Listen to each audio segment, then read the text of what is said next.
अस्सलामुअलैकुम friends, I hope इंशाल्लाह ताला आप बिल्कुल खैरियत से होंगे। अच्छा तो फ्रेंड्स, आज जो रिश्ता है बहुत ही प्यारा सा रिश्ता है जिसकी डिटेल्स मैं आपको देने वाली हूँ। लेकिन फ्रेंड्स, डिटेल्स की जानिब जाने से पहले हमेशा आपसे कहती हूँ कि अगर आपने अभी तक मेरे चैनल को सब्सक्राइब नहीं किया सो प्लीज़ आप जल्दी से मेरे चैनल को सब्सक्राइब कर लें और प्लीज़ वीडियोस को लाइक भी किया करें और शेयर भी किया करें। अच्छा तो फ्रेंड्स, आइए चलते हैं आज के रिश्ते की तफसील की जानिब।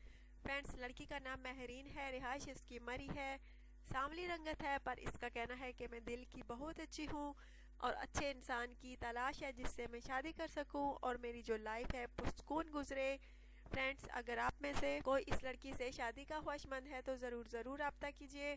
चाहे आप पाकिस्तान में हैं या पाकिस्तान के बाहर हैं पाकिस्तानी, तो अपना बायोडाटा जो है बिल्कुल तफसील के साथ लिखिए, सच्चाई के साथ लिखिए। बहुत प्यारी सी है फ्रेंड्स, बहुत प्यारी सी है। जो भी इससे शादी करेगा बहुत ज़िंदगी में इंशाल्लाह ताला खुश रहेगा, उसकी लाइफ पुरसुकून गुजरेगी। सो प्लीज़ अगर आप में से कोई इस लड़की से, प्यारी सी लड़की से शादी का ख्वाहिशमंद है, अपना बायोडाटा जो है बिल्कुल तफसील के साथ सच्चाई के साथ लिखिए। अपना ढेर सारा ख्याल रखिएगा, दुआ में याद रखिएगा और प्लीज़ चैनल को जो है सब्सक्राइब करना हरगिज़ ना भूलिएगा। Take care.